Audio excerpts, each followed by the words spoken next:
The Parashara Samhita. Anybody remembers who's Parashara? Parashara? Mahabharata. He's the father of Vyasa. Good. So Parashara, he wrote this Samhita, and this Samhita is based on the life of Hanumanta. It's based on the life of Hanumanta. So Parashara, he tells this Lila. And he says the time had come for Rama to leave the earth. And he said Rama was ready. I mean, his work had been done. He'd been here for 11,000 years, So his work here had been done. And Rama, as Maryada Purushottam, as the ideal man, he was here to teach the world that everybody who is born must die. And so he said, let Yama come. Let Yama come for me. It is my time to return to Vaikuntha. But there was one problem. Yama had a problem. What kind of problem does the god of death have? Yama dared not enter Ayodhya while Hanumanta was guarding the palace. In Hanumanji Chalisa, we just sang very beautifully, Rama duare tumarakavare hotana agya binu paisare. Oh Hanumanta, you are the guardian of Rama's door, and nobody can move forward without your permission. Which means that one can only see Rama, one can only have his darshan, one can only access Rama with Hanumanta's blessings.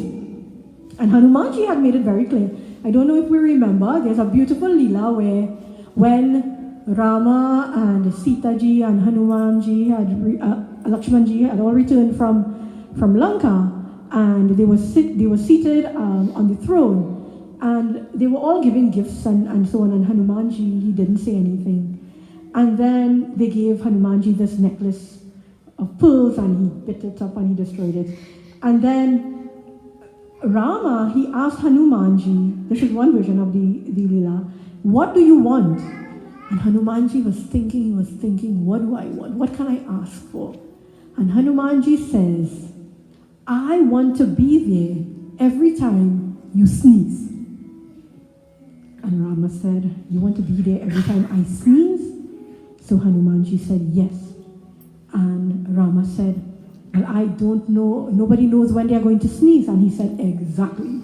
So that means I must be with you always. So this was the type of love Hanumanji had for Prabhu Shree Rama. Hanumanji had made it very clear that nobody was going to take Rama away from him, right? So Yama, he now has a problem because the Lord of the Universe is calling him, and Hanumanta is not going to allow him to pass. So understanding Yama's quandary, Rama knew that he needed to distract Hanuman. So it is said that he took off his ring, the same ring that he gave to Hanumanji to give to Sita Maya. He took off this ring and he dropped it into a crack in the floor of the palace. He dropped it into a crack in the floor of the palace, and he asked Hanumanji, oh Hanumanji, can you please go and retrieve my ring? So Hanumanji, he would do anything to serve Rama, right? And so it is said that Hanumanta, he reduced himself to the size of a tiny little beetle, and he entered this crack in the floor. But soon as he started going below the earth, he realized that this really wasn't a crack in the floor, but it was an entrance to a tunnel that led to Nagaloka. Nagaloka is the world of the snakes, serpents, right? So Hanumanji is like, something a little bit fishy here, but let's figure it out. So Hanumanji, he kept going. And as he moved quickly through the tunnel, he came to a large room. And who was seated in the center of this room was the king of the serpents himself. Who's the king of the serpents? Who? Vasuki. Very good, Rav. Vasuki. Vasuki was the second snake, right? The second son. The first one was Anantashesh. Second one was Vasuki. So he saw Vasuki sitting in the middle of this room. So Hanumanji went and said, hey, Vasuki. He knew Vasuki because Hanumanji is a Rudra of Bhagavan Shiva. And who does Bhagavan Shiva wear around his neck? Vasuki, right?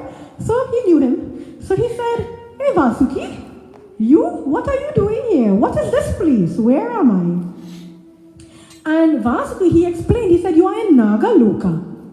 So Hanumanji said, okay, all right. So he told him about this mission. He said, Rama's ring fell through a crack in the floor of the palace. And he asked me to retrieve it, but it led me to this place. Do you know where I can find Rama's ring? So Vasuki said, yes, absolutely.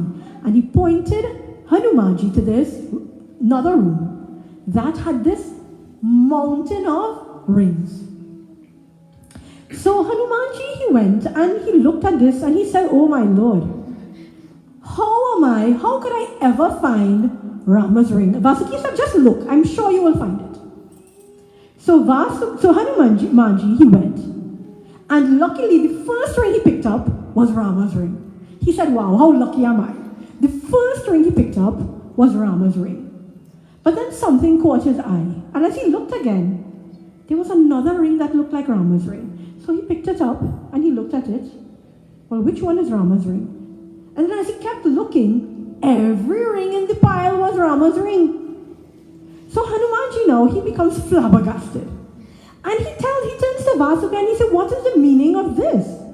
How can there be so many rings identical to Rama's? Which is the real ring? How can I tell which is the real ring? And Vasuki, he smiled. And he said, oh Hanumanta, all of these are Rama's rings. All of these. So Hanuman said, all of these are Rama's rings, but he only dropped one. How is this possible? So then Vasuki, he begins to explain.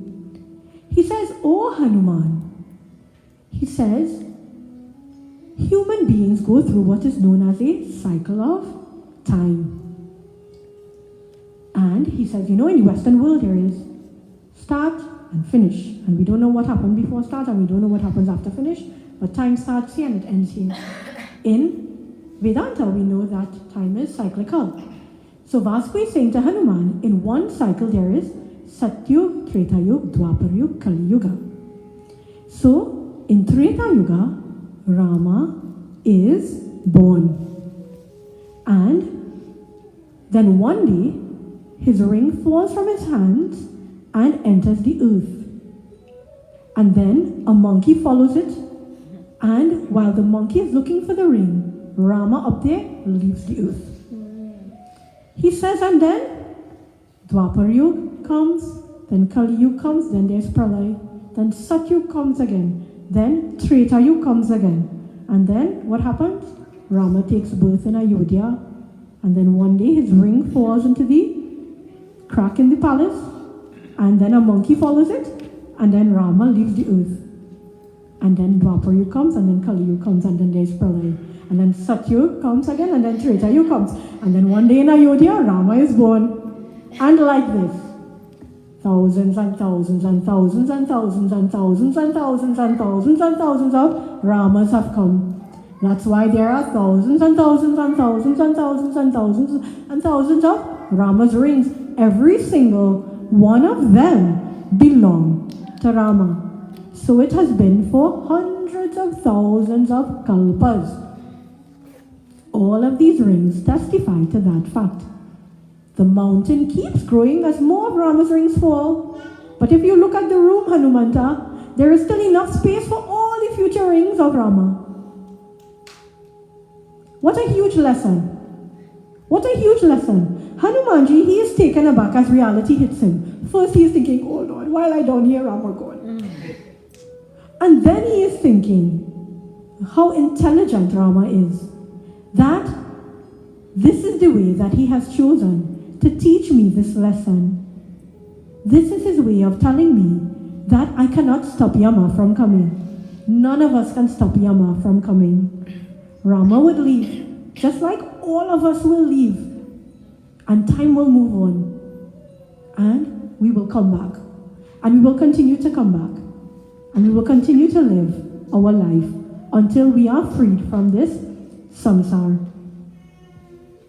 The question is, how many rings of ours are in a pile in Nagaloka, being looked over by Vasuki? How many of our rings are there? How many times have we come and gone in this world